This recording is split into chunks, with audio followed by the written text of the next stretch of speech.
Listen, my children, and you shall hear of the midnight ride of Paul Revere. On the 18th of April in 75, hardly a man is now alive who remembers that famous day and year.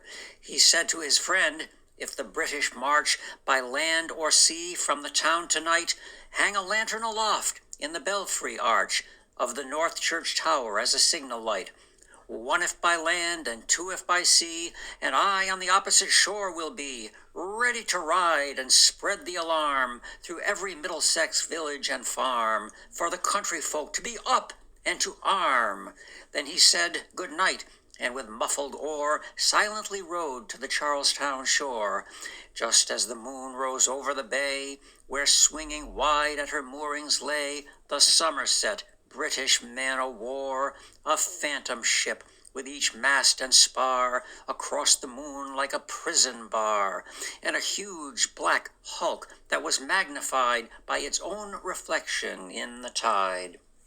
Meanwhile, his friend through alley and street wanders and watches with eager ears, till in the silence around him he hears the muster of men at the barrack door, the sound of arms and the tramp of feet, and the measured tread of the grenadiers marching down to their boats on the shore.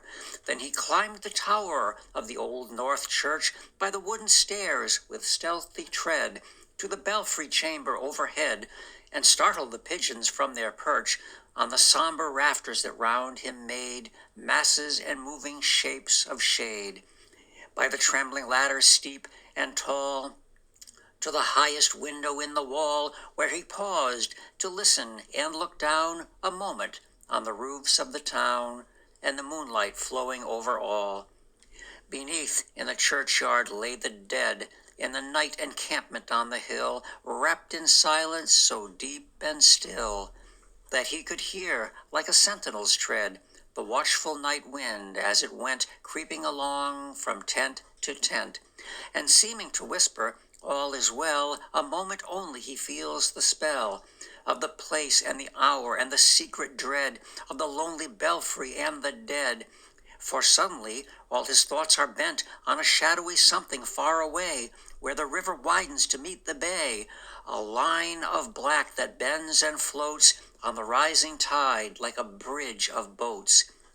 Meanwhile, impatient to mount and ride, booted and spurred with a heavy stride, on the opposite shore walked Paul Revere.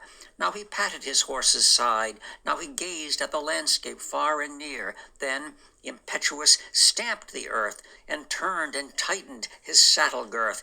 But mostly he watched, with eager search, the belfry tower of the old North Church, as it rose above the graves on the hill, lonely and spectral and somber and still. And lo, as he looks on the belfry's height, a glimmer and then a gleam of light. He springs to the saddle, the bridle he turns, but lingers and gazes till full on his sight a second lamp in the belfry burns. A hurry of hoofs in a village street, a shape in the moonlight, a bulk in the dark, and beneath from the pebbles in passing a spark, struck out by a steed flying fearless and fleet.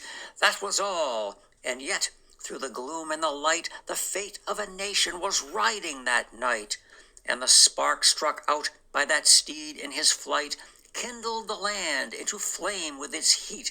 He has left the village and mounted the steep, and beneath him, tranquil and broad and deep, is the mystic, meeting the ocean tides. And under the alders that skirt the edge, now soft on the sand, now loud on the ledge, is heard the tramp of his steed as he rides. It was 12 by the village clock when he crossed the bridge into Medford town. He heard the crowing of the cock and the barking of the farmer's dog, and felt the damp of the river fog that rises after the sun goes down. It was 1 by the village clock when he galloped into Lexington. He saw the gilded weathercock swim in the moonlight as he passed, and the meeting-house windows, black and bare, gazed at him with a spectral glare, as if they already stood aghast at the bloody work they would look upon. It was 2 by the village clock. When he came to the bridge in Concord town, he heard the bleating of the flock and the twitter of birds among the trees, and felt the breath of the morning breeze blowing over the meadow brown. And one was safe and asleep in his bed who at the bridge would be first to fall, who that day would be lying dead, pierced by a British musket ball. You know the rest. In the books you have read how the British regulars fired and fled, how the farmers gave them ball for ball from behind each fence and farmyard wall, chasing the redcoats down the lane, then crossing the fields to emerge again under the trees at the turn of the road, and only pausing to fire and load. So through the night rode Paul Revere, and so through the night went his cry of alarm to every Middlesex village and farm. A cry of defiance and not of fear, a voice in the darkness, a knock at the door, and a word that shall echo for evermore.